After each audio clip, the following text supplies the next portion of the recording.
Quel est le musicien le plus populaire à RDC? Quel est l'artiste musicien le plus populaire à RDC de Tolo Baboui? Tangelangai. Actuellement, c'est Fali.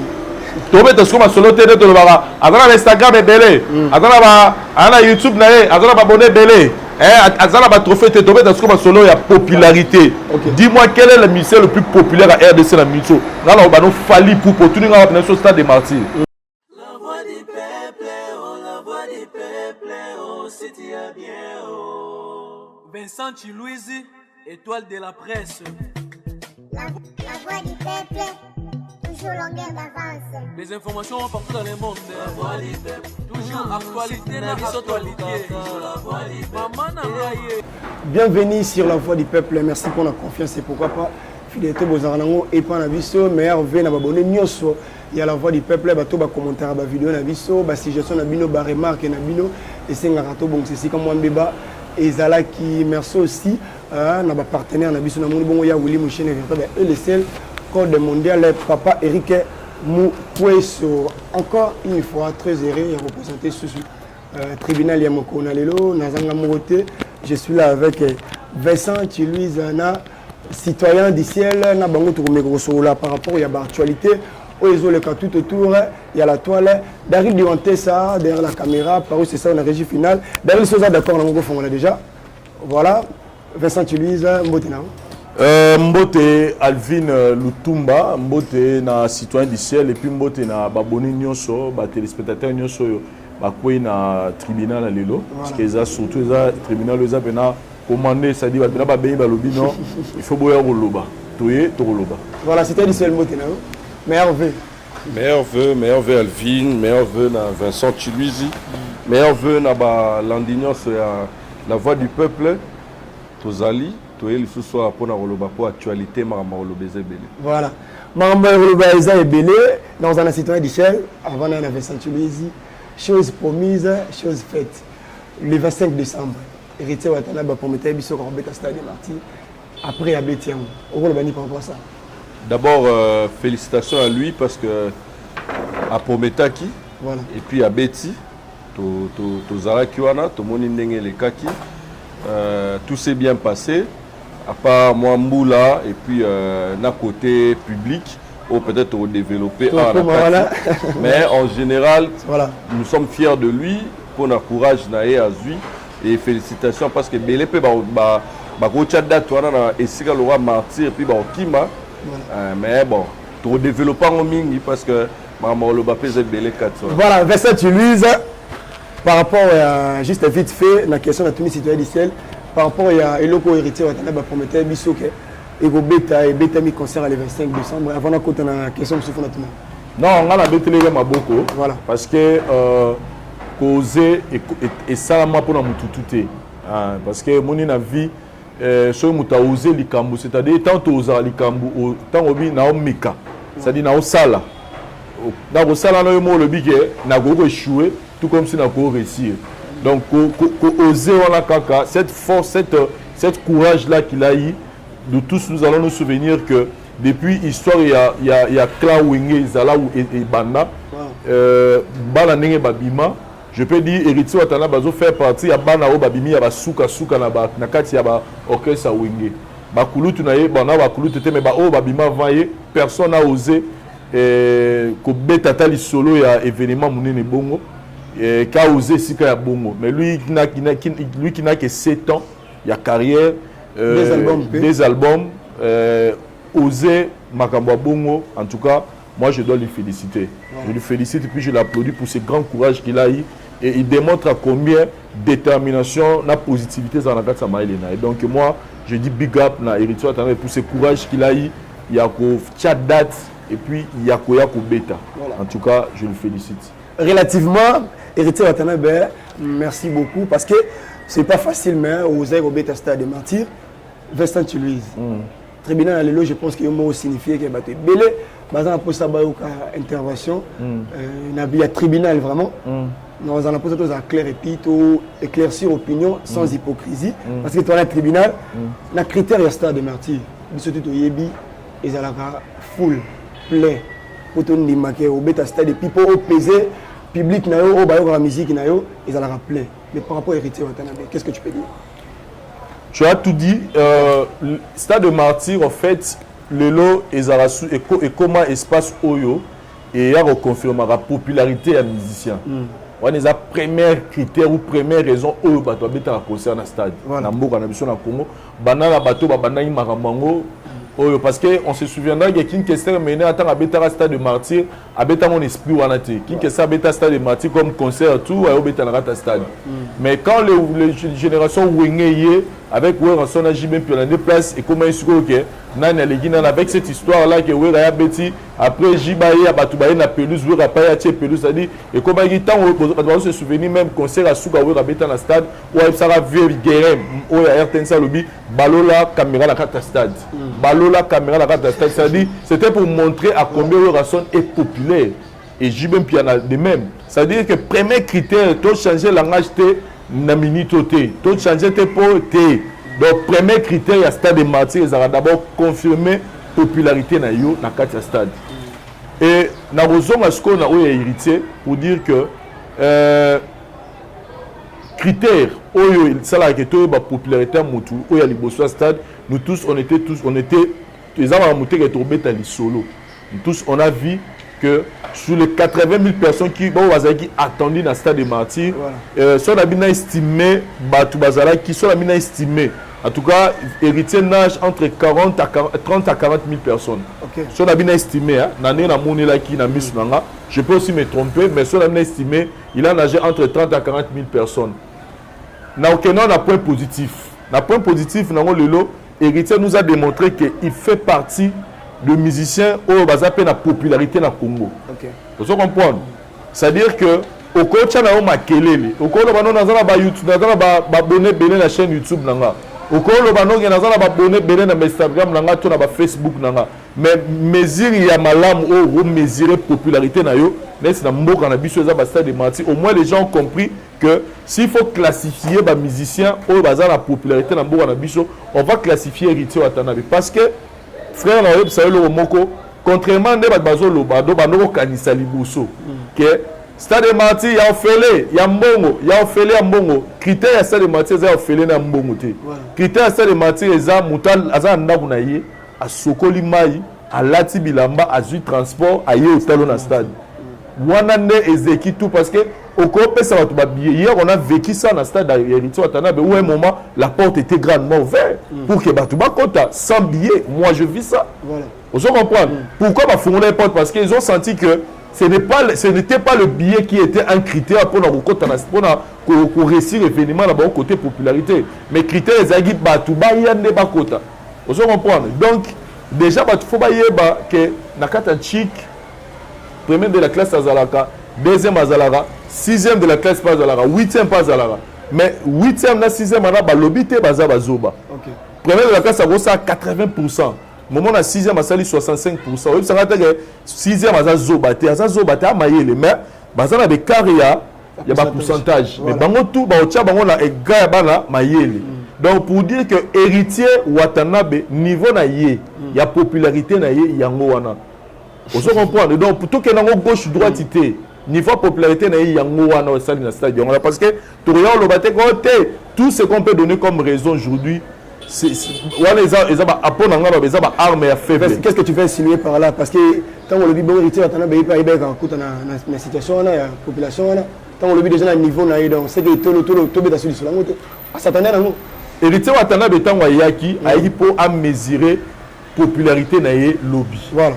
À Satandagi qui est au fait, je pense au salaire au lobby. Et Koko Simba était. Dans le salon, il faut Simba. Héritier Watanabe est un pas mon stade dans la plein. Et débordé même. Parce qu'il y a un message de moi qui est dans le studio, Abi na Okanga, Abi na rejoint le stade dans la mémoire, na Makelele, et puis na Okanga Catch. C'est-à-dire que héritier na détermination, il y a mon plein. Mais il y a mon et sa popularité. On a félicité côté mon corps. On a félicité pourquoi? Parce que lui, il a osé, il a ses grands. Oh, Babana Marambo vaillé. Oh, peut bazata msusu na ba 16 ans de carrière, bazata na ba 15 ans de carrière depuis Walonga Boké c'est bazali qui a osé faire ça. Héritier Watanabe il a osé et popularité na yango wana. Sikoyo côté msusu no yesko côté côté noir, côté négatif. Héritier Watanabe pour nanga, point de vue nanga personnel. Parce que ça point de vue nanga personnel, analyse na sali. L'analyse na sali, je me dis, Héritier Watanabe pouvait faire mieux que cette popularité-là qu'on a vue hier dans Stade des Martyrs.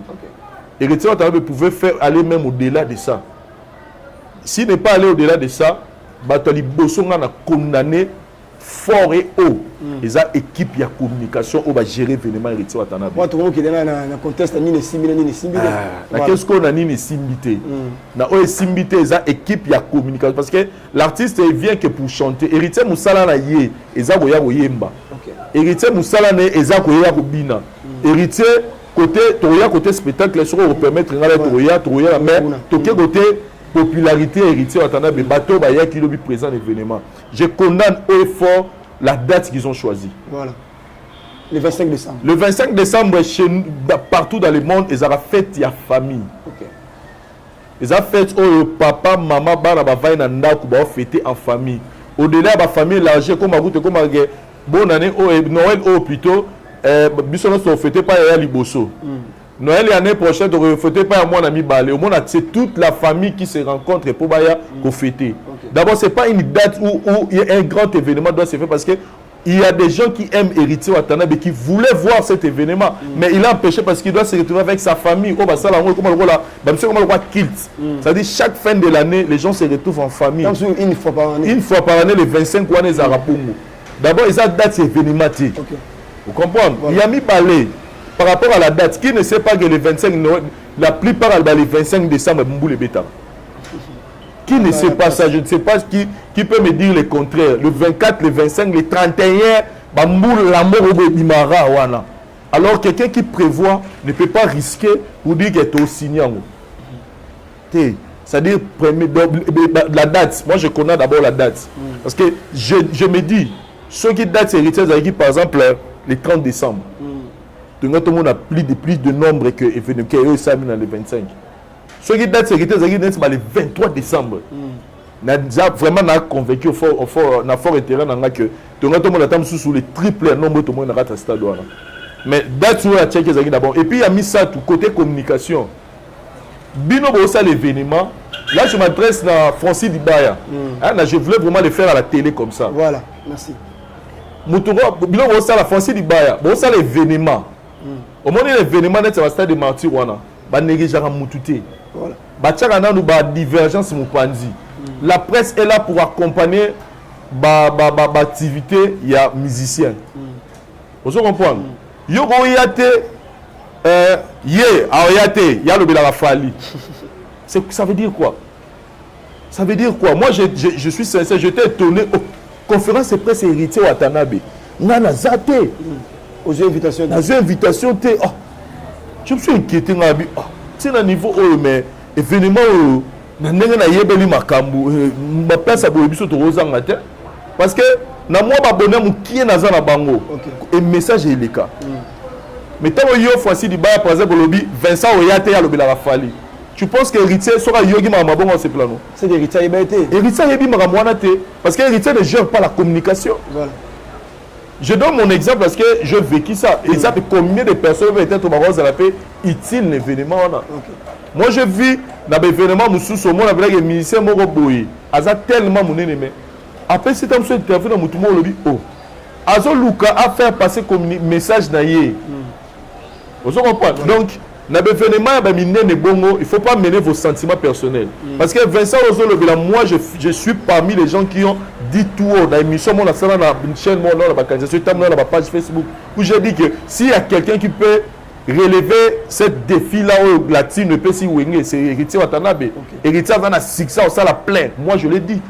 Dans l'émission, voilà. Ma réflexion soit c'est pas poli. Moi je passais dans des émissions, dans mes émissions je fais la promo et conseil, je le disais tout haut que héritier à Roubet Stade mais là lui Francis il était où quand moi j'ai parlé ça pour me traiter à Moutafali. Et donc ça dit vos sentiments. Et puis ce qui m'a blessé c'est que c'est quelqu'un que j'ai toujours considéré avec beaucoup d'admiration. Je me dis c'est quelqu'un qui est présent dans les réseaux sociaux, qui se bat En tout cas, je le félicite, mais j'étais étonné dans Babi. Mais Moutounga, vraiment maillé les bons comment tomber si bas pour une réflexion. Donc prochainement, je l'ai vu publier dans une page Abi, deuxième stade avec pourra. Tant que ça, deuxième stade dans frère, ça n'a pas sentiment pour les gens Moutouna Mogolo Mupandi. Parce que nous, on ne fait que reconnaître ce que les artistes font. Oui, parce qu'on m'a dit directement que c'est lui qui avait effacé mon nom. Voilà. Oui, je m'adresse à lui parce qu'on m'a dit qu'il y a un... Et puis quand je dis... sur le plan oui, il a dit aux gens, tout autour, il y était. Parce que c'est pourquoi je dis que au moins parmi les blogs, ça dit et ils ont contribué négativement pour l'événement de Simbate. Pourquoi Bango? Parce que quand il me montre que je n'ai plus des réserves, on a clairement, il fait partie d'un bateau pour ce gars donc c'est-à-dire que l'événement déjà il y a un esprit à rancune, alors que Wata c'est quelqu'un qui a Wata fungola Wata parce que ce concert a si bien un problème quelque part il y a des fanatiques. Moi je vous dis que Héritier Watanabe, son tel mission avant concert, il a fallu. Héritier Watanabe fait partie de ces musiciens qui ont soutenu l'événement et le concert, il a fallu ça des martyrs.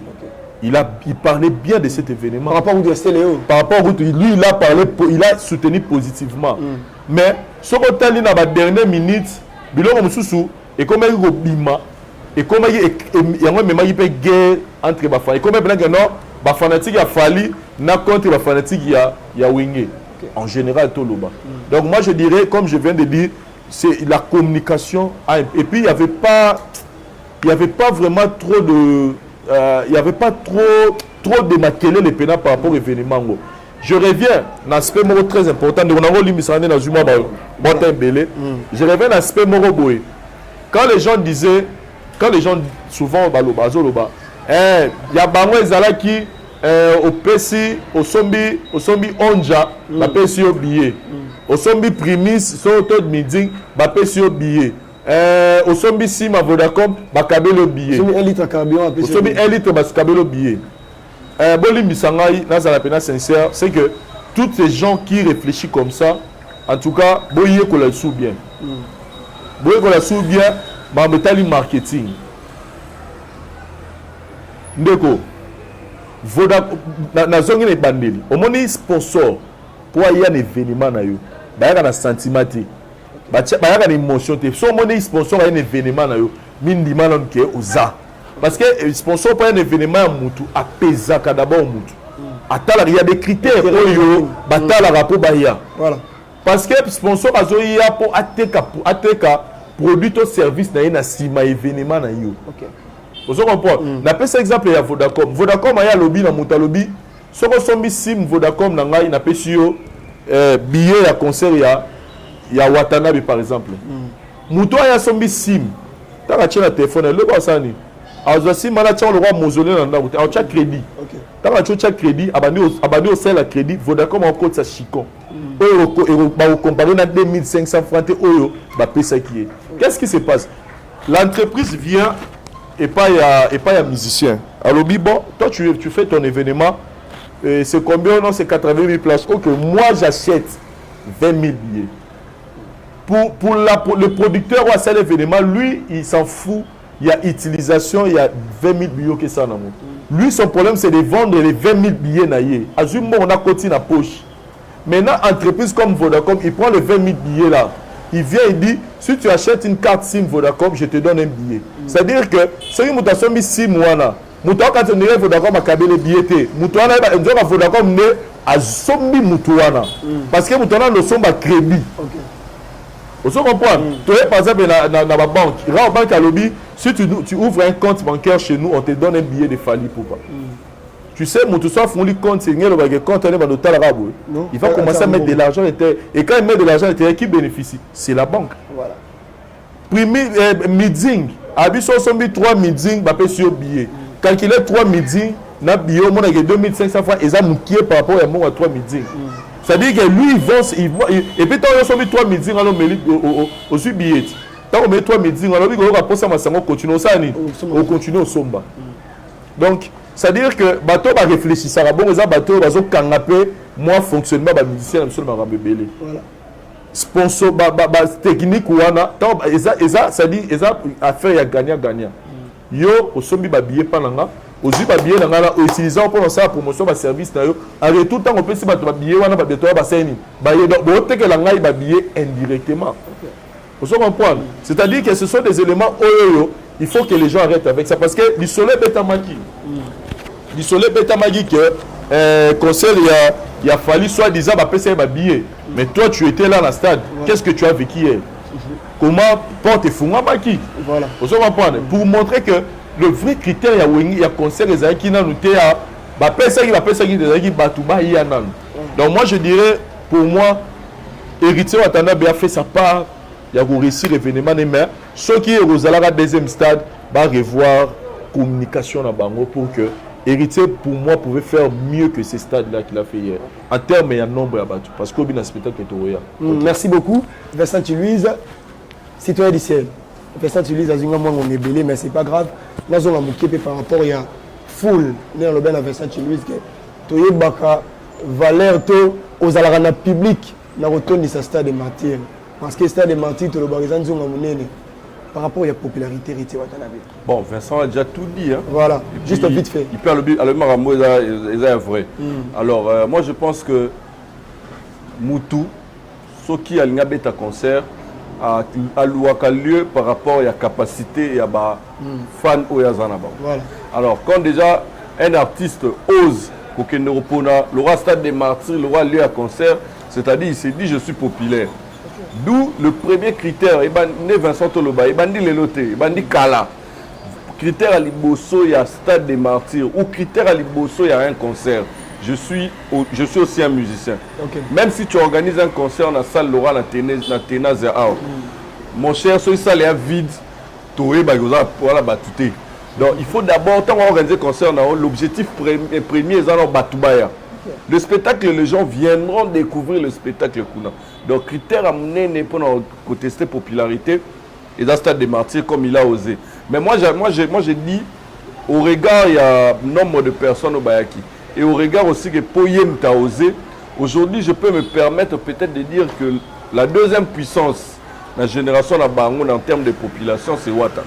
Okay. Tu vois? Pourquoi c'est Wata? Parce que même pour le concert de Fali, on l'a dit, même si le concert était gratuit, tu sais qu'on s'est déplacé, qu'on tika famille, le lobby le 25 décembre, qu'on tika vraiment famille, au Kena stade, il faut avoir moutumo be balingarao. So balingarao te baoyate. Et ben les bamegana goze robeta stade douana. Tu vas voir que et Romela. Mais aussi Wata devait aussi côté ce que moi voilà. Wata devait qu'est-ce qu'il fallait aussi? Ouais, Wata devait quand même aussi progresser petit à petit. Okay. Tu vois, il fallait apaiser. Wata a un succès, Banze Mozo Beta, mais il faut reconnaître que Wata, Fabregas, Robinho, même s'ils parlent de Spiritas, villageois, ils n'ont pas de fans à eux-mêmes. Non, créer fanbase, peut-être Wera Bazaki Nango, Lelo peut-être Fali Azanango, Ferry Azana fanbase. On va créer une fanbase vraiment théo qui bat Hollanda. Tu vois? Alors, il devait monter Chrétien de Molo Molo. On ne dit pas qu'il était pressé, mais il devait quand même monter Molo Molo. On est après Fikin tant à Betaï. Il fallait oser attendre sous des jours à lobby. Celui où tu as Betaï Laura dans Shark Club. Tout a tenu de la Gombeza Mounine. Tout a terrain Moboui. Il y a un maman d'impact. Pourquoi? Parce qu'un jour pareil, au PC tout cadeau et on fêtait Noël Nayo, ça allait être encore nu. Alors on a besoin de M. Simité, premièrement, pour ne pas parler de la date né Vincent Lobby. Alors qui est plus dans le plan. Tu es pour ou contre? Vite fait. Je suis totalement pour Vincent. Ok, merci. Pourquoi Netsinga? Je suis amoureux de la bonne musique. Fais un dans le stade. Mais la quête, pourquoi? Parce que je devais aller fêter et pas il y a une belle soeur dans la Ibissonios. Déjà, je me rappelle la Noël passée. Tu as un match mona baninga, tu bêtis aussi aussi ça obeta. Et on veut mettre qu'il y a 18h, ça m'a posé même des problèmes dans le foyer parce que quand on zonga, et on a fallu na ban na fallu na moi si na famille. Alors, critère et date c'est vraiment, je l'ai même parlé dans ma poste dans les critères wana, les critères moi, fallait vraiment pas jouer non. Fallait pas jouer non parce que le 25 c'est pas facile. Peut-être il a compté de l'anniversaire à Weranson. et que Wera Roya, Robenga Batber, au fêté, Batbaroya. Non, mais Wera n'est pas le père de chacun d'entre nous. Wera dirige un foyer, a dirigé un programme. Alors, c'est aussi un critère où il fallait tenir. Deuxième chose, moi je pense la stratégie. La stratégie pour attirer les gens vers l'événement. Il y a liboso et là il y a une stratégie il y a mais manque ignorance, na hypocrisie, il y a tout entouré PC force dans la vérité, hypocrisie na ignorance, il y a clan Wenge. Dans le sens. Oui, bon, dans le sens. Pourquoi? Après le concert de Fali, Vincent Toloba, le clan Wenge, les gens qui ont musiciens à clan Wenge, na fan ya clan Wenge, parce que guerre et côté clan Wenge quand Fali, essayer de faire voir na Batu que faire une action, il y a sponsoring, par exemple bière contre billet, ils ont tricherie, tout ils ont gratuité. Tu vois, pour la côte, la carte, c'était Vincent Dalobi. Voilà.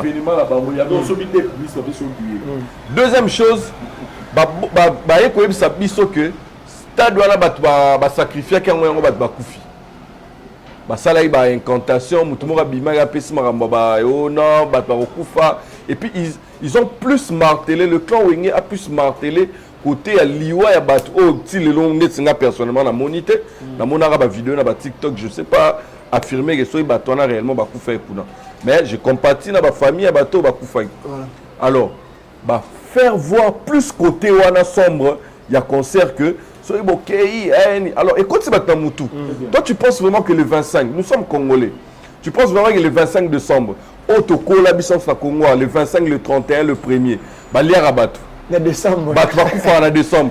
Penses-tu vraiment que les gens vont se déplacer pendant le yo que Stade Wana est créé à Batbanini. Ils ont fait plus la publicité du côté obscur.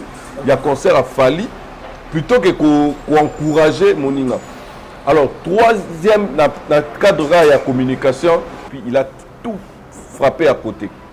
Wata qui nous parle de Koyemba. Ngai place na otambola population zosenga ngai na yemba il arrive même à expliquer autotune que non batune que son mot non table des mixeurs, il a même dit que Say Royal peut chanter. Moi j'ai dit Wata tu es un musicien nga na téléphone nga na iPhone papa bogo luka et une application ba benga ngo Voloko ezawa Voloko ba na iPhone bo luka Voloko. C'est une application, il y a autotune. L'application est quoi embellir voix moutou. Vous allez télécharger l'application. Tout à l'heure, effet nini au ça. Tu vois? On reviendra encore pour expliquer que l'autotune, et comme elle aura Satan et la musique congolaise. L'autotune n'est pas une tricherie. Tu peux jamais chanter dans l'autotune si tu ne sais pas chanter. Tu vois? Tu peux jamais chanter. Ça, c'est travail, c'est un instrument. Tu vois? Bien que Papakola m'a foutu dans le studio. Ils ont effet dans le studio, mais comment peut Bima? Alors, ils ont fait voir que lui, il va beaucoup mieux chanter que Oh Salama Kezagi Mabe. Il est venu plus marteler dans l'histoire à Bapona, Batbaroku Faté. Or, il a oublié que le 23, il y a sa mission dans Nabutu, le carnaval n'a Moutakou Faté. Et malheureusement, il n'a même pas parlé de ces morts-là. Qui est un grand artiste de notre pays. Awilo. Moi, je n'ai pas suivi Watt en train de compatir même avec la famille Awilo. Est-ce que tu es au courant de ça? Oh, papa, Bissot toujours courant. Awilo, je l'ai connu, excusez-moi, je l'ai connu tant à Koufi. Je suis un fan de théâtre, mais n'a habité comment n'a habité. Tu vois? N'a carnaval, une star comme Awilo. Je remarque que tu es belé. Alors à Koufi, on n'en parle même pas. Ni la page Instagram, mais ça. Alors il voulait faire l'hypocrisie à Olexa que tu vas bêta li solo na ngote que wan est mort. Mais c'est Koufi. C'était important? Oui, c'est important. C'est important pourquoi? Parce que carnaval est à Wata. Okay. Carnaval est à Wata. So Koufi, il pouvait venir rentrer à compatir à la famille, à passer moi message naé et puis il est très important. Tu vois? Alors, à l'Axibiso plus qui côté naïe, orgueilleux, caché, c'est un homme bien, c'est un homme social, mais il nous a monté plus son côté orgueilleux, son côté, dans le bâtiment, il est trop sûr. Il devait être sage dans la réponse naïe. So batuna qui est question ya maramba koyemba. Il pouvait expliquer ou zapper la question. So batuna qui est maramba batu bakufi. Il pouvait quand même expliquer aux gens que dans de grands événements où il rassemble à batu belé, ça arrive, ça peut arriver que batu bakufa. OK. Ça peut arriver même yewana parce que ça lui plainté. So ça lui plaint à 200 000 personnes. Je ne pense pas que batu va vivre. Tout vivre à son match il y a RDC contre Afrique du Sud. Koufa même avant match. Na Sosimata à mur il y a société Vodacom et Boukana fait Kofa et Boukana. Tout ça un match à RDC Zimbabwe, tout ça un match à RDC Ouganda. Koufa. OK. Koufa Mazembe contre Vita na stade de Martyr et na stade de 20 mai. Koufa couché il y a Loukouzoulou. Koufa. Pourquoi le nombre de gens dans le stade après ça Robima. Mais lui il vient nous dire Robima malembe même ngamona za muta suka na Robima. Donc il nous fait voir et bango kuna basala mabe ngande dans ça bien. À créer guerre. Alors tant à créer guerre qu'on se monte pas, qu'on se voile pas la face dans ces pays. Fali poupa azana ba ana public on ça jeté. Ana ba papa ba 60 ans. Tout le monde a ba vidéo papa oyemba olela. Alors, ceux qui batounaï, basali mot d'ordre.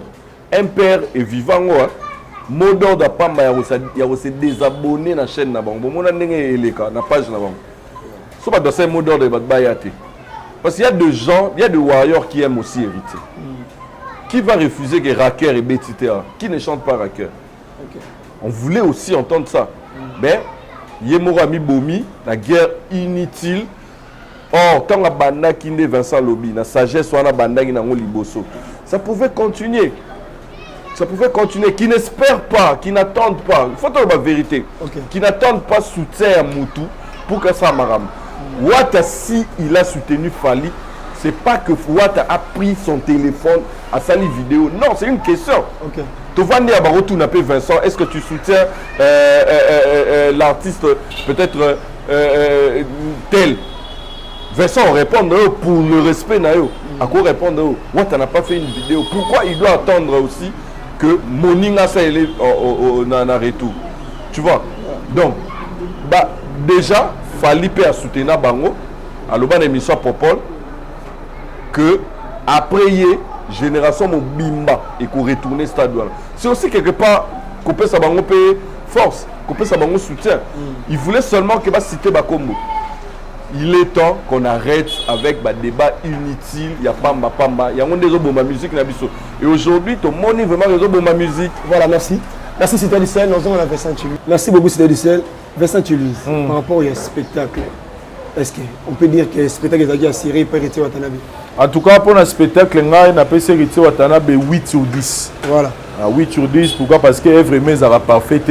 Mais Héritier Watanabe a assuré côté spectacle, rien à dire. Surtout dans le côté. En tout cas, je ne m'imaginais pas que Nzemwana et on me dit souvent. Parce que nous tous nous savons que l'émission va s'arrêter na Franck Stemai, na Prophète Denis Lessi. Nzemwana et ça là tous les réseaux sociaux parce que même moi je l'ai dit que c'est pas pour le flatter, mais ayema o les gars batutu bayema Nzemwana pour à même la dimension mo donc je m'imagine, je m'y attendais pas. Et ça Nzembo ya il faut mais Moutal Bosso il m'a fait Patrice il faut reprendre nango mais Héritier pour à corriger nyoso donc il faut qu'on ait nani il a fait Patrice en tout cas Héritier a mieux interprété ça. J'ai aimé le côté spectacle dans la lobby. En tout cas, Héritier en soi, il a réalisé ce qu'il nous avait promis. Il nous avait promis qu'il va chanter. Il nous avait promis qu'il va nous livrer un bon spectacle. En tout cas, à réaliser. Et puis, si pas ces gens, il y a 13h. Et ça a des parties comme ça, il y a 13h, 18h, après 18h, 19h, 20h, mais au moins, moi, les amis par rapport à Batoundé, il a tempéré, tout ça. Mais au moins, quand il est monté sur scène, il a réalisé ce qu'il nous avait promis. Je vis, il y avait du spectacle. namoni yemora yembi et puis public azaki na ye en communion namoni participation ya Gali Garvey nzemboyo et salapé tilelo et sala bota nango namona ipe bina filé place azape na pese moto namoni ipe bina filé nini yepe lobby attester qui popularité la banzembo na epo mutunyo ça dans la problème à love en tout cas les gens réagissaient qui pena makasi et puis côté musicien côté danseuse je vis Bercy moi en année il était vraiment chaud dans l'événement il y a wingé maison mère tempo en tout cas les artistes et musiciens et leurs leaders étaient venus vraiment jouer et puis je félicite encore Héritier Watanabe pourquoi parce que au moment et là moi lobby ça là ta fête na yo batu bayati oyo kaningi sala vous savez na fête pe no lambi biloko batu bayete tombu le baby fête oyo kande sala mais par rapport à un événement banana tongo où on sentait vraiment que les gens tu sais que ça pouvait aussi bouger le mental Héritier Watanabe et tant où il y a un stade peut-être il y a un visualiser na ezaki je suis convaincu que ezaki différent mais Héritier s'est surpassé à se contenter dans le public au hôtel parce qu'il s'est dit c'est ce public là qui m'aime c'est ce public là malgré la fête en famille malgré journée où il y a fête il y a Noël mais ils ont préféré de venir fêter ici avec moi. Donc, Héritier Watanabe a compris que le public n'est pas là et il n'a même pas montré même une seconde que bon public en haut bon ne va pas se moquer mais lui-même en personne il a joué son concert du début à la fin il a mana kana golata ala tsango nyonso musique na kana go beta abetsango nyonso ni tete la pluie ou dérangeant na suka je pense que Héritier pouvoir aller même au-delà même parce que bazaki na bango belete donc to bang le toufuma te ko que pas tati 22h 23h parce que il peut jour il y a fête en tout cas pour ngai big up na ye pour un spectacle en tout cas Héritier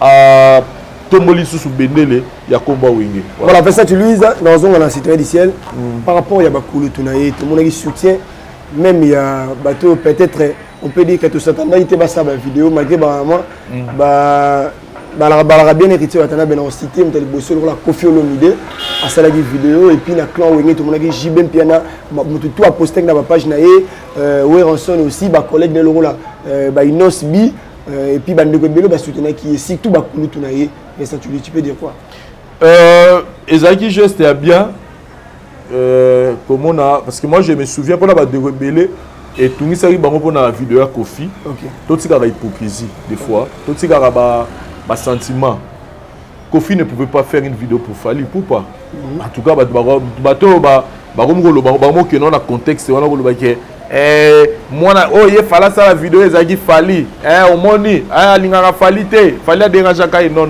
tout ça la hypocrisie ceux qui relation ça bien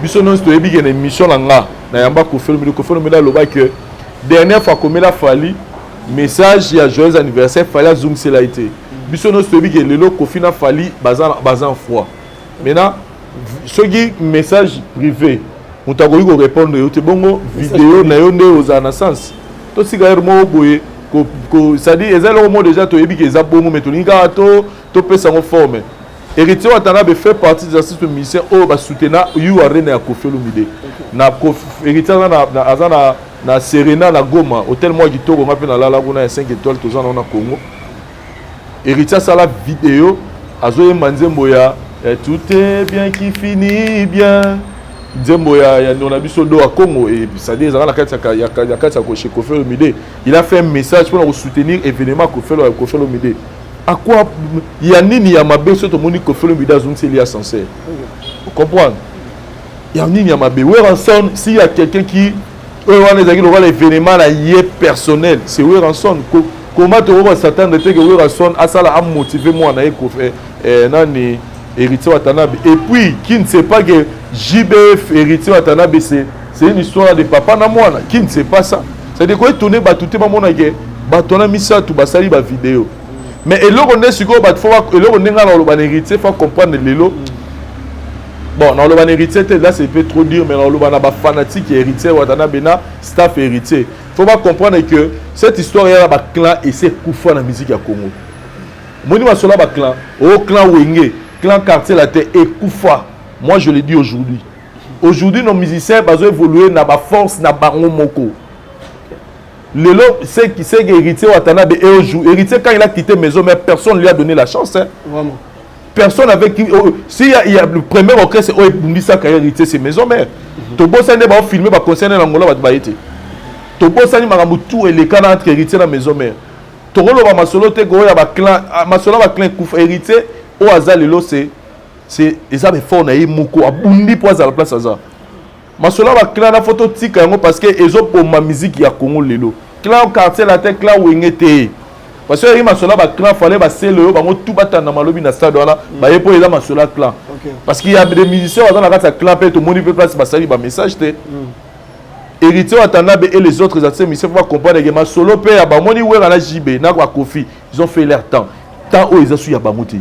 Ok. N'a pas ça flatter Moutouté. Je dois dire des choses comme si Nengezali. Moni tant où Toza. Ouera, JB, Kofi, Papa, Ouemba, Batutouana, Basali, Batana Bango.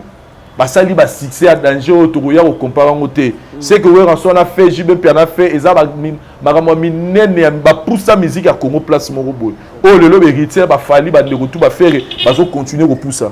Mais tant oh les attendent à bango souté. Fanatique base ya Congo ya musique à Congo ça fanatique ya JBT et ça fanatique à Ouera ça fanatique à Kofi Olomidete. Fanatique ya JB puis à la Wenge pas en 1997 moi 97 dans âge ni lelo. La 25 ans je pense. Fanatique ya nabino ka fanatique ya Wenge ta Wenge Panzani 1997 hein to ke normal lembe to ça bena maramute go po to lingi to ça ba tout plaisir té 1997 mois 2022 moi ta wenge moi na bota mai mgoro wenge panzani ngala 25 ans donc c'est une autre génération qui oyé les autres on a des générations ya bana ya ba jeune donc c'est à dire que to beta masolo te ke biso to akla wenge to la ba fanatique té baza souté moi ma fanatique to ba fanatique akla wenge fanatique à claque quartier latin bazara souté to tika kala ba mourir à bonne musique pour le moment na ba gaulois na ba warrior dans ça sincère na loba to tika na de ba fan to tika na ba gaulois na ba warrior na ba no bazo beta ba na musique ba daju ba gims ba nino ba na wana nde to za na bango villageois pe ba ali fait ça tu les ba villageois ba tigre to ka oui na o chape ba tigre tout ça la enseignement tout ça maintenant on identifie le bagolois o ba ya rappeler so yeli faire ne ba y ba vendre dans les commentaires ba landi on a privé hein ba fanatique a fallu ba warrior so yé na buzo ba yeli onanu ba ya ba banzo yi le lo ba leader ebele ba mo so peut-être ma oh té faut ba tu vas comprendre que exactement il y a à chaque époque ba kofelo mide bazana ba le lo ba kofi ba wera ba jibe ba na ba fanatique o ba koma ko admirer ba ko ba fana na ba parler ba na ba bureau ba koli ba ota musique ba zo admirer na musika bazana ba fanatique te o le lo ke ba ko le ba boy allez la preuve année so que ça les que mot d'ordre ya tala obi plein wera ça na marti te peut-être to beta masolo mo bien to obi plein wera ça na marti marti la suka obi plein wana obi plein jibe puis la sala bling bling marti na suka bling bling ba ota Canada oyebi plein wana oji basala oyebi plein o kofelo midasala na stade wana na ba fali ba oyebi to so be be kachaka parce que batana misa to ba bi ba lobi bino tous les 25 na stade a fa ibukana OK so ezaki pena pero ezaki suka ezaki ka suta na bango stade wana fali pena to mona pena kasir pena kakabu stade ibukani parce que là pas on a c'est-à-dire que eza apport na moto ezaki ya suta na bango te ya suta ba bango bazala ba menomba na suta ya ba nde to benga ba suna ba fan base day ba ba fanatique ka go balinga omba balinga ma Chantal balinga ka kuku na yo ba ngona parler bazala ba kofi na ba jibe na ba kowera banda ba fanatique ti lelo mais bana ba fanatique o otinda suna ba concert wana te ka l'équipe ba pesi mondo de ndeka les ara clic clac oye bokuti mama na batu na stade eza susu te lelo to la génération de na biso que to la ba warrior to la ba gaulois to za omoni na peso exemple ya ba gaulois tala ma misala mais ya faire na aéroport malgré la pluie faire aller là parce qu'il avait compris que j'ai un fanatique vous comprenez c'est-à-dire que lelo moi je dirais à héritier Watanabe héritier na héritier à fanatique ba spiritas c'est-à-dire héritier ce qu'on faut équipe na communication faut pas travailler sur quoi pour na tombola ba spirita soana. OK, merci. Héritier n'a pas besoin oui, il a besoin ya ba kulutu na ba loba bien, ba kulutu ba loba bien. Mais to beta souma ngala ni nde souma cela ba client to beta moté. Héritier peut évoluer lui-même comme il est là. Voilà, c'est très important. Il n'a pas besoin beta donc to dire la souma cela ba clienté. Fali pour pas aujourd'hui c'est qu'il est fallu par rapport ya tant que bani mamla droit chemin comprendre que ngana mo mbal fona bunda toujours code de déverrouillage à Kei faire goal à talibo à tala bim sans cynique ça c'est interdit à jouer ça c'est interdit à Kei héritier watana ba yé parce que je te dirais une chose ils dans la quartier latin ils dans la maison mère ils dans la PCBG ils dans la orchestre non sur mini na Congo et la mission mota longa leader na bando CP là azati. OK. Ba bolingo ba musicien la ba leader la ngoza bolingo ba moi ça mobali so ba kabona moi si mobala mo posa moi ça souffrir moi ça mo kemba pa yo ka plaisir ah omoni hein na ba yini omoni ba koite e ba pakata voilà ba pakati te ba pakata mbango album elandi académie temps et na ba koite et quoi mote quoi bende et si ba palangani te c'est comme ça que les choses fonctionnent en musique à Congo. Voilà. Il y a un moment où il y a papa na pe photo tika ngona musique et mon appelle ça na JB raison parce que ngane na za besoin na papa na mwana na nga na ko désirer moi na ça la plus que ngai voilà akendo de là na même Jésus Christ avait dit so ngana papa na olinga mais so déjà la musique na biso to mona que musicien so ngona orchestre première bateau ba combattre les orchestre wa wuti oui ça ngana papa na nga donc faut arrêter no ba mwana donc bref Watanabe lelo bat faut ba yeba ke Watanabe masolo ba clan et kufa. Voilà. Le logo ba musique wata fonctionne à force na yemoko na makadi lobi na stade wana ezagi wata. Parce que le logo ba toni wana te. Ba wata la clan te. OK. D'ailleurs c'est l'a dit déjà chacun portera sa propre croix. Abete masolo ba clan te. Voilà. Merci beaucoup Fessa Toulouse. Si tu es d'ici elle n'aurait pas pour tout. Par rapport à soutien de Moni, il y a ma vidéo et Salami, il y a ma Koulou, tu héritier, tu peux dire quoi?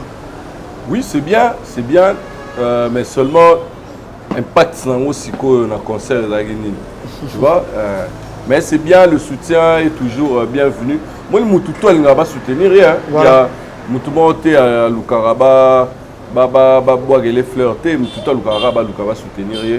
Moi, j'étais content de voir que Kouloutou va soutenir, c'est pas seulement Kouloutou, il y a même des collègues naïm jeunes, voilà, soutenir qui est fait au Tchapéwana, mais soutien faut rendre ce que moi ming sincère, et puis moi ming tout sentiment au Burundi. Faire la vidéo c'est facile, hein. Faire la vidéo c'est facile. Moi je peux dans Autobimisa 2 projets dans la il y a ma chanson de mariage dans la chaîne Abisso Citoyen du Ciel Musique TV. Vincent peut à retomber caméra à salle la statue na Facebook. Je soutiens du ciel et tout et Sili. Mais soit comme il faut partager, comme il faut nini et comme il faut plus mieux. Okay. Tu vois? Comme ça vidéo est bien. Moi je suis content dans ma maman. Mais na permettre na zonga qui attend mon spectacle. Ça dérange pas. Ça dérange voilà. Pas. Côté spectacle, tout le baron toujours un spectacle il y a ressortissant ya wenge na duta na ngote. OK. Parce que wenge no liboso ezana mamba, wenge balingana nous show balingana spectacle balingana mamba yemba. OK, alors, so bon déjà concert à Wata na Abidjan. Bomoni concert à Wata na Fikine. Bomoni concert à Wata na Showbiz. Wata ne pouvait pas trouver au kamwateka yemba bien à ça maramou bien. OK. Et le son, ils a dit très bien. Même au biso de mais auto vu na retour na Facebook, tu sens vraiment que le son est bien. Lumière, Esaïe Kitoko. Et puis mention spéciale à Bercy Moana. Bercy vraiment a sali chaud, a bougé vraiment stade Douana. Et puis Wata aussi a très bien chanté. Bien qu'il y a moi souka, tu es bien Wata a moins problème, on voit ses chara moi, sera aimé moi mingi. Mais côté on a vraiment qui impeccable. D'où toka moi témoin la wenge. Sera ta musique, toka moraté, bana wenge, mazara vraiment na respect wana ya mama spectacle mamani. Et puis pour rejoindre Vincent, pour dire aussi mama ba clan wana, ils ont le mot vraiment il faut bon, ba viende ba ko ndimate. Tu vois? Voilà. Parce que webi né Vincent Lobi parent tout a fier moi na ça la plus que tu vois. Alors ba vieux ba bimisa ba nga ba bimisa plus ba vieux na ba bana oyo ba échoua. Pour ça bana msu ba échoua ba bima na ba école wana mais ba échoua. Bazo linga so ko rattacher ma clan pour que bango pe bazwa lumière. Tu vois? Bazo se rattacher na mamba clan pour bango pe bazwa lumière. OK. Lumière mamba clan en évident depuis 2006 ba vraiment évolué en solo. Même pour preuve, na habité l'accent à banderole ni nyango lisusu na Congo ba koma quartier latin, ba koma BCBG, ba koma wenge musique à maison mère. To ba koma Timwata, to ba koma Villanova. Ils ont sauté. Tu vas voir que ba banderole le goma Watanabe au stade des Martyrs. Werason au terrain nin. Fali pour pas oni donc pour voir que même baromo de fois ta les gars la génération 2006 ta les gars baromo mo ba nia même ba kumba orchestre au soutenu faire comme orchestre ni c'est jet set à nia alo ba ya jet set soutenu fali comme orchestre no f victime ba rela ya ngote preuve que ba tuna ba baromo bunda na ndenge na bango. Mais c'est bien en tant que ressortissant un clan Moroboy, il y a un orchestre Moroboy honoré Pesiko Uta. Tout le monde a gagné Wata a honoré Weranson, a bêti moi quelques chansons à Pesiko Uta. Merci par répondre de moi l'animation à maison mère. Tout le monde a été Fali à inviter IP collègues nés à quartier latin. C'était aussi une manière de rendre honneur aussi à Kofi Olomide, bien qu'il ne pouvait pas être là dû à la relation à la bouillée. Même par rapport à la relation, vous oubliez le confinement. Fallait salara vidéo mo ba oyemba nzembu Vincent Lingami nywana rasuni ya Kofi Airways. Après 2 ou 3 jours vieux pas salara oyemba Nissa na guitare. Wana mo na relation ya lara bien. Mais lelo vraiment via rosa hypocrisie. Wana sera sala vidéo pour na fallait ngeza hypocrisie. Ils sont pas bien, mais quand même il a été honoré dans le stade de Martyrs à Fali comme tout le monde. Et puis Werapé a été honoré, bien qu'il a aussi brillé de son absence, mais Azaki honoré Nani Nyona. Donc tout ce que moi je peux dire peut-être pour si tu as dit celle aujourd'hui, je ne peux pas dire aujourd'hui ou demain par rapport à la vidéo tout le monde a Instagram hérité Watanabe a martelé que concert naïe ils ont qui annulé le 22 décembre et puis bah confirmant et puis à lobby bah interdisait qu'il atteindre 80 000 personnes dans le stade des Martyrs. Tandis que l'émission, il y a Papa Sango, il a déjà 60 000 billets par rapport à ça, je peux dire quoi. Il y a un toto loba awa, dans Vincent Bissonian. C'est comme ça comme double discours. Même tout le monde m'a dit le discours pour Wenge il y a un double discours. Tout le monde côté mais na ba to ba na biso ba yebi que Mam Tolobi a communication awa. L'artiste avait failli. Pourquoi il a préféré tirer les gens qui est Kolobé la Marambo. Émission il y a Sango, c'était le 23 non? Nanango Tilobi a eu un concert en annulé le 22. Et puis pour reconfirmer personne. Il a préféré attaquer les gens plutôt que de s'abattre. Et moi on a combattu concert il a annulé mais bah où tu connais la biso. Et pourquoi pas il nous a informé dans l'émission de la politique que bah interdisa qui est à 80 000 personnes. Voilà. Et il a tourné coup une faveur naï. Parce que ce qui est interdit qui est à 60 000 personnes, tout le monde qui a dit oui, Ouattara fort. Ok. Ouattara fort dans ma sali. Parce qu'on a vu dans la période de Corona, ça stade, limiter le nombre de stade. C'était justifiable. Il devait communiquer sur ça. Il devait communiquer sur ça. Mais moi, en tout cas, on va continuer de le dire. On n'attaque pas Ouattara, on attaque son équipe de communication, son équipe et organisation. Ils ont failli. On n'a même pas vu un communiqué à la police par rapport à concert Wana. Et pourquoi le concert a été annulé et que Babandeg Obanga, incident et en stade, pendant que Ouattara nous a rassuré que Torokota stade, Torobima Malembe, même Yemoko soit Sisindou, les Aobima Mutasuka. Voilà. C'est pour dire qu'il était rassuré que la mesure de sécurité dans niveau où rassuré à la l'aise, à la bien. Alors moi je pense que c'est un faux fouillant, c'est encore une sortie manquée, une communication manquée. Pour ça on a page Instagram, na Facebook. Voilà. Vraiment je suis désolé, grand frère, Watanabe, artiste de Mboka, je suis désolé, événement Leki, le mieux serait seulement de féliciter ou de remercier Bato Bayaki na stade, comme tu l'as fait au début à message Nayo, parce que le début à message c'était clair. Et puis il faut pas insister, faut insister que Moula et Bandagi 18h dans la ville à Kinshasa, mais le stade Moula et Bandagi 21h 20h. Donc ce n'était pas vraiment une raison pour Ocha. Il fallait juste remercier. Parce qu'il pas faire répéter les bêtes à l'aéroport, mais les Batmazaki. Il fallait se limiter à remercier les fans plutôt que de nous raconter encore ils ont mis sous doute dans Marambébélé, non pas seulement dans l'organisation, aussi dans la notoriété artiste, dans le niveau scénique, niveau physique. Voilà. Merci beaucoup, Vincent Louise. C'est vraiment une question sensible par rapport à la publication Héritier Watanabe. On n'a pas inventé ça. Tu vas compter sur Instagram, Héritier Watanabe, une vidéo Moraté, Bourmon a commenté sur Yango. Non, Héritier n'a pas besoin de faire tout ça. Il a déjà fait ce qu'il pouvait faire hier, ce qui est fait. Okay. Donc moi je dirais lobby qu'on se limite là. Voilà, après tout ça. Moi je ne dis pas qu'Héritier a menti. Mais c'est vrai que moi je me souviens, on était invité chez lui le 22 ans. Et on nous a dit que non, Héritier a été convoqué dans la présidence. Et si tu vas si tu Panzani, je pense que tu Panzani peut-être matin, tu y a 13h. Tu Panzani tu vas 20h. Quand même que même des moments où il y a communication, il y a des papiers WhatsApp à 14h.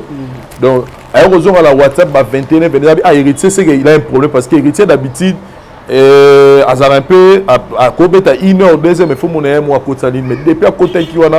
Donc j'ai compris qu'il y a Kenya pour un problème moi. Moi aussi je peux confirmer que mais au moins en termes de marketing parce que déjà tu évoquais déjà à blogo et ça va trouver stade mais déjà moi genre si quoi il y a sous le bas sous au coup de banir stade non donc il pouvait pas parler de ça à la télé mais comme les Marambo à Loba qui a monté avant il a préféré gérer ça pour protéger l'événement comme événement l'équipe d'ango Héritier a eu sonité a osé oyo bateau route bazana ba tala oyebi bolimbisanga na ninga mabete voilà to lo barar oyebi succès nze moya mado sangi na Kinshasa e ya mado nyonso ya yo oyebi succès album nze moya album mini ezaki EP et puis succès sala na Kinshasa et bimati et traverser même la frontière oyebi sangai na RDS awa et place moko ya ba jara ta ba 20 millions européens soupe fabrica ça osé robeta à mon avis étant na ekoki na nukate à mon avis okoka ba osé ba bloka bomote mais tant autant na à mon avis ekoka robeta na fikine tout mon avis fabrica ça beta na fikine mais Héritier avec des albums a mis balé sali succès au album aliboso malobi na banzembo na kobeta stade il faut apprécier ce genre de courage. Alors moi je dirais Héritier ça dit eloko sali ayo ka neku tuteo moni wana za guerre ba fanatique moni ba fanatique ba warrior na minute ba osekaye kaka c'est normal mais na état d'esprit na ya comprendre que à ça les locaux apprécier exemple même na bande ko belé que elo musu ko mona ngoyo eza impossible mais oser peut-être musu so éviter ni no ça parce que moi je vous dis aujourd'hui ceux qui le lo wata a chez deuxième date stade a ça la plus que ça lelo wa ça qui lobby. Pourquoi? Parce que Awat a eu expérience à Stade des Martyrs. Au moment on sort des concerts il y a Fali, il y a Stade. Au moment il fallait Kotara. Au moins il a fallu mais il fallait à mes mamans d'émotion. Oui, sort des Fali, fallait mes mamans d'émotion parce que mon attitude d'héritage zagi nango. Ils ont même mental où il fallait que na ça plein. Mais il faut croire na ko monde a deux choses différentes. Au moment il fallait bien que na Fali na ni boy na obeta stade mais tant à kota ka mona ka stade wana pour ngala la kati tant à nga mona la kota na tala pena stade bo na baluka pena la tala stade alors la ngabi o maramini yo donc mon même bon fallait la ko wa ko tunga ye na na fali te ba la pour la ngate sko yo te bota sko batune ba ye wana ba ye liyo père fallait avoir même émotion et ala ngoye mazo émotion et puis loko ba ba lo bana ya na fongola moi parenthèse en pe loko ba zo lo bana o Héritier yembi Fali, papa. Et par rapport à la comparaison. Papa, tout ce qui a la comparaison wana. Tout ce qui a la comparaison wana. Au moins la comparaison wana, il y a même un secteur où on peut ça la connotation. Parce que tant dans la vérité, au moins comme ah il y a mon français du bail à 4 sous partout à Tine, au moins il y a ça ni muta Fali. Pourquoi? Parce que les gens ne veulent pas accepter la vérité. Papa, moi on va photo bandara boy. C'est-à-dire que au moins il lobby na keka musikate. Tout na siko bato ba lo bao biso to yem héritier yembi par exemple Fali batu banoko yemba. Tout na siko bina filer question là. Tout na siko bina filer question là lobby.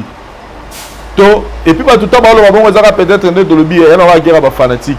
Même Wata qui ne sait pas que Wata soit chez micro boy, gomé na gombe ba doit yemba.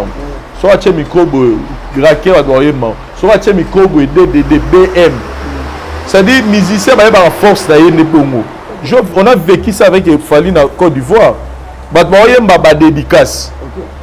Kelly Charostone Warrior Zigedi regard kaba, c'est-à-dire na massinate na Kasavu Bouté na Limwalate na Côte d'Ivoire na budget ba loi français. Ata ma français ba mususu ba même loi français. Mais ba yemba ba dédicace ya musicien étranger. Musicien moko na bangote. C'est-à-dire lo mususu ngala mo lo ba lelo pona ngai. Soki ba musicien na biso ya mboka. Bakoma siko koluka ba se focaliser pour passer la comparaison on a Fali eza wa mutu moko boye olingo bunda bituma mo bida bopola raison Vincent Louis na baneli faut sensible na moloba na baneli soki musicien congolais lelo na lo na clair voilà merci musicien congolais nyonso o aza na génération lelo o a koluka a focaliser carrière na ye que abano ça la comparaison na Fali ayeba kazo bunda da bitumba o asa poli raison Vincent Louis. Papa, est-ce que les logs yo pour la personne a raison? Les gens vont dire on va le banquer Vincent Moutafali, faut pas argumenter dans solide. Il y a le bilan yoté. Ça justifie pas. Argument la même chose la solide ni le log ça quel est l'émissaire le plus populaire à RDC? Quel est l'artiste émissaire le plus populaire à RDC de Tolo Babou? Tangela ngai. Actuellement c'est Fali. Tobe to soma solo télé to baba. Adana Instagram e belé. Adana ba ana YouTube na e, adana ba abonné belé. Azala ba trophée te tobe to soma solo ya popularité. Dis-moi quel est le musicien le plus populaire à RDC na Miso? Ngala ba no Fali pour tout ninga na so stade des martyrs. Vous comprenez? Voilà. C'est-à-dire que son habite quel peut na ba vente. Quel est cet artiste musicien le o auté ka musique na système à lelo ko le ka Fali. Tangela nga moko. Actuellement c'est Fali. Quel est cet artiste musicien depuis ton bandit 2022 tu l'as bêti à une par production belé au les Fali. Il y a au monde des alliés, il va tourner déjà tout le monde. Voilà.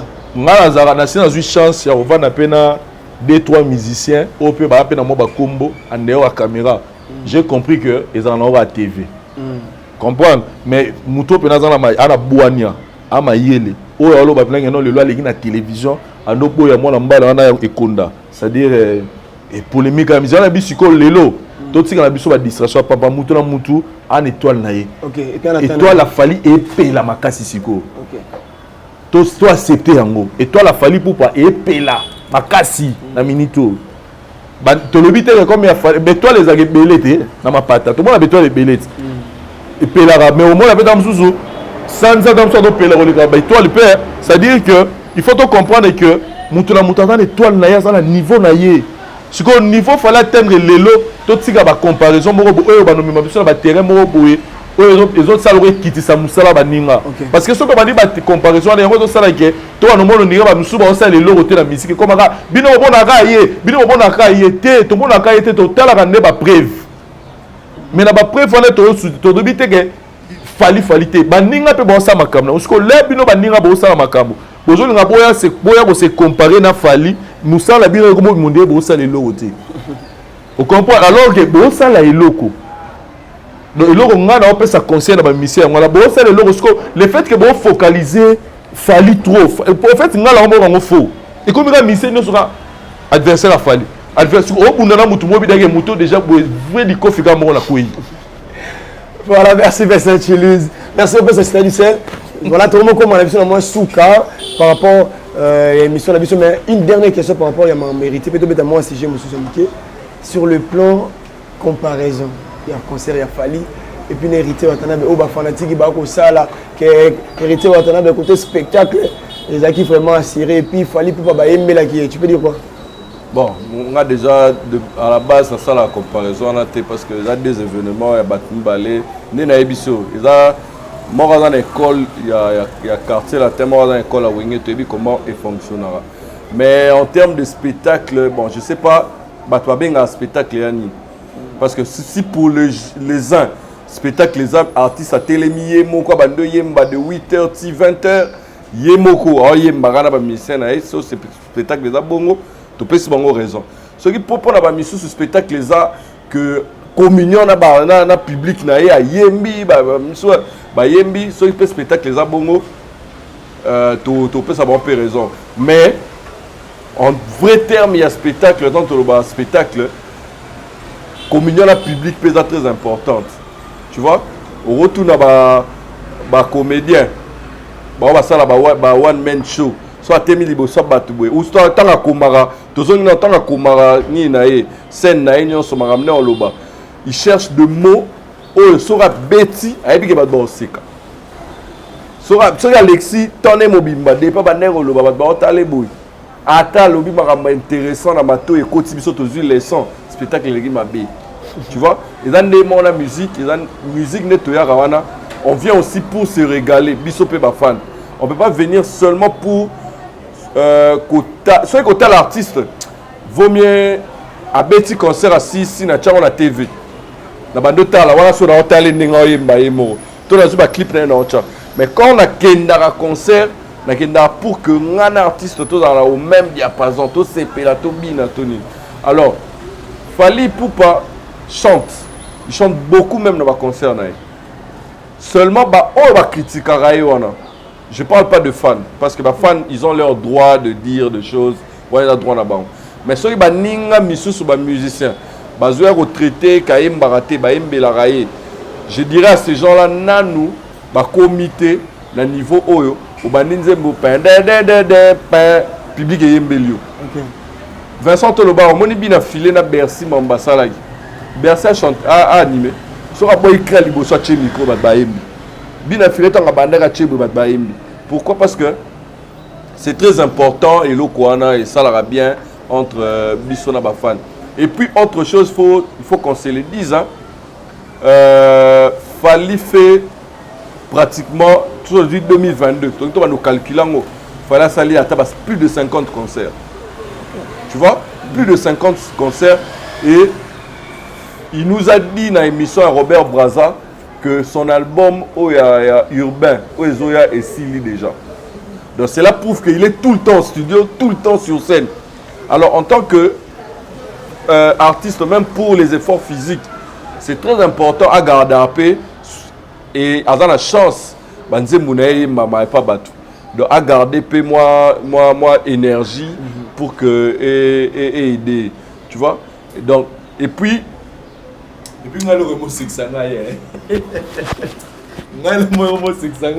donc depuis tu as musique et la musique tout le monde a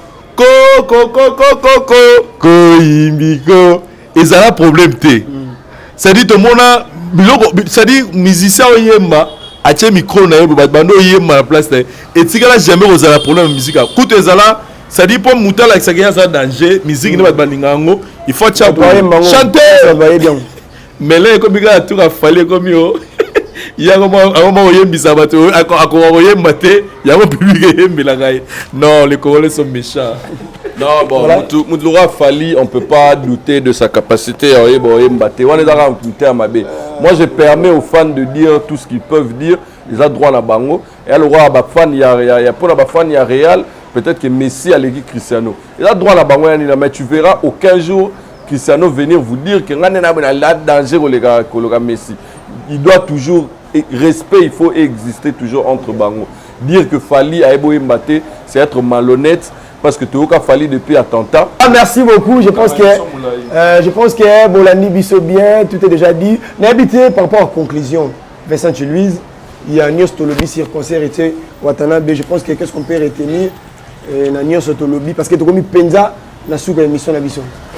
En tout cas, ce qu'on peut retenir de mon côté, Héritier Watanabe nous a démontré qu'il fait partie il y a ma mission populaire dans Mboka Nabiso parce que faire déplacer quelqu'un de sa maison pour venir voir ton spectacle, il n'y a pas de place, il n'y a pas de belé bongo. Ça prouve qu'Héritier a Makambo. Et 3e ou 4e album après. Et puis, comme on dit, Héritier n'a que 7 ans de carrière. C'est vrai que oui, en son âge, il y a des albums, il y a mentir, il y a 3 ou 4 années, 5 ans de carrière, ça l'a plus que même. Autre étant autre mers, Héritier Watanabe a pris le courage de faire ce que les autres n'ont pas pu faire et il a réussi son pari à Betty Music en tout cas ils sont rentrés satisfaits. Donc moi je dirais seulement Héritier Watanabe, je pense qu'il a encore des projets à Stade de Martyr et l'organisateur a veillé kaka na côté communication na oye biezaki et ça la masuste ba show ba date équipe va assurer côté communication, c'est-à-dire événement bon événement miné ça événement on a barankinté ngala ka mutabo ngala ngala mutute ezali sanga ba tunyonso. Moi je sais qu'à un moment donné des gens disaient que Fally Ipupa n'était plus en bonne relation na ba journaliste mboka na biso mais tout le monde a un événement Fally, tout le monde était là, tout le monde était invité, tout le monde était motivé donc ba tika ba blora ba parti puis on a net ba biso lelo neto za boye toza batu ya batute po na mbongo na na vandi bo na mbongo temi c'est moi Congo ofutanga na boli misana za molo na sala pena moi sincère era mise monte na Congo ofutanga po na liga na TV na za mutu na ye azati ne na vandi boy bato za mo orgueil mais so eza vérité po ya moko boy bato ba mo obunga trop na ninga mabete donc ne na bundaka boy na vie na ba pesa po na musana au kabelanga mais na bi bien era musicien moko ta go futanga mbongo on a comme mutu na ya azati c'est très important azati po na mona ta opianga combien pour na ndimango donc bref biso to ba tutu nous on a soutenu l'événement d'Héritier Watanabe, on est content qu'Héritier a tenu à sa promesse depuis l'aéroport malgré ma première invitation mais moi j'étais là moi j'ai fait partie des bateaux balobé qui est venu Héritier pour la conférence la conférence la première invitation papa Francis Dibaya photo le ba pena voilà. Donc bref, nous on est on soutient nos artistes, on félicite Héritier Watanabe et plein succès pour la carrière naie né Maramburuya, guerre ba fanatique wana to kota tie. Dernier mot Vincent parce que na kaboy na yo, na kabana pina na cité lycée dernier mot. En tout cas, na pesika merci pour na yo, ningo ya miso. Parce qu'on était obligé vraiment de parler dans Marambo. Je pense que Otolobi Amabe, ce qu'on a pénal le Marambo est dérangé Batuna Moutou, Balimbi Sanga, mais les Aigara n'exprimer qu'à penser dans voilà. Citoyen du ciel, tu conclure ni na concert Héritier Watanabe et puis dernier mot parce que tu as besoin de pour le concert Héritier Watanabe, bon, biso to PCga ba félicitations, on dira pas courage, on dira ba félicitations parce que événement les gars bien en termes il y a scène bien que Batman arrive vraiment mais il venait mais les cas bien calmement et force à lui. Je pense que prochainement il va encore apprendre de ses concerts pour que Stade des Martyrs prochain Francis Dibaya a annoncé Soké Gozala et ça dans l'organisation m'aura bien et rassembler Batunian ça et aussi message mon en paix ça plus na fanatique bon ngala qui parle bon na mamote mais message na peu ça mingi na ba chroniqueur na ba youtubeur pe na longola bon ba lura na bon na peu ça ba journaliste même si chaîne na YouTube sorry aux journalistes de profession aux chroniqueurs de musique aux peu importe place au diffuseur ba émission na yo l'événement du 25 décembre et Pessibiso raison ya Rolobake actuellement il faut tout tika ba bassesse ya buzoba ya diminuer ba artiste mususu au profit ya ba artiste mususu to père otombo la artiste mususu au profit ya ba artiste mususu il faut te que nous avons les étoiles ba même ba star les étoiles sur ma pata ezali o ezo briller makasi so que ça biso ezo représenter biso to pesa ngo poids to valoriser ngo tous les ratés ba chaîne ivoirienne tous les ratés ba canal plus et valoriser la biso ba artiste na biso et puis tant en kufa to remonter pesa ba discours ya bien wazalaki bozaki boy il est temps que tous wa marambo mais to molasko musique na biso Congo parce que si nos musiciens nos chroniqueurs étaient unis autour de tous les artistes. Mes concerts héritiers Watanabe sous maman a plein. Mais seulement que bino boleka bo tacler ba journaliste ou ba chroniqueur ou ba on peut ba tacler événement na bino. Yango sali que on voit même les chroniqueurs bazo pesa ba message à boycott na ba concert à batu. Or c'est quelque chose d'impossible pour un métier na. Soko yebi ko yoka na rater un artiste tel Vandanien, tu n'es pas obligé à faire l'émission au banda kofi ngai. Donc il est temps tout cas ta débat initié dans la musique nabiso. Alors pour terminer, je salue mon ami Kevin Katumba Scoba, garçon du disque SL. Libanga na la pause temps d'attente si soyemba Kevin Katumba Libanga Simbi. Na PCP merci beaucoup na yo Alvin. Merci beaucoup ya Bibiso. Voilà. Na confiance Vincent Pessangai. Merci. Parce que tant que bien arabe na c'est que na musale les carabia. Voilà. Na pesimote na ba batunion so ba landi biso na bana poto bana Kinshasa Feza Manjanga Rachel Linvoka Popol Chongo DG Biga Patois. Voilà, relativement, merci à citoyen d'Israël pour notre temps au PCBISO. Merci à Vincent Tulis pour notre confiance. Merci aussi à l'équipe technique de Malamoni. Daryl là, du derrière la caméra. La régie finale à Monibongo. Paroussa et Sayo. Merci à Master CAG, Pazagina Bisso. Merci à Batunio Soubazuli Bakou et on a tribunal. Il y a mon connalelo, bas commentaire, bas partage, bas suggestion à Bino. Et pour ça, la toze va payer. Maramoutorolo prochainement. Merci à Papa Eric Yamoukwe sur ma solo. J'insiste, tous en moment va faire. Tout que nous sommes à kilo, papa pépé qualité, la maison Ephraïm, mais pourquoi pas, meilleur V Ayaouli, Mouchini véritable et les sels, code mondial. Restez branchés sur la voix du peuple. On se retrouve juste après ça. Merci.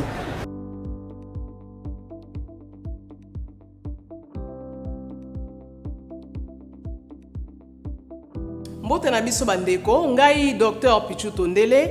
Dans la pharmacie et la formation, on a eu formation à l'université à Kinshasa, dans la faculté de pharmacie, et puis dans le master na niveau de l'université Marien Ngouabi, puis na niveau du Canada, na transformation des agro-ressources et puis préparation de cosmétiques thérapeutiques naturelles. Dans le œuvre dans le laboratoire CRMTA, ou le laboratoire médecine spécialisé dans la production de phytomédicaments, c'est-à-dire qui c'est à partir de nzete na biso ya Congo.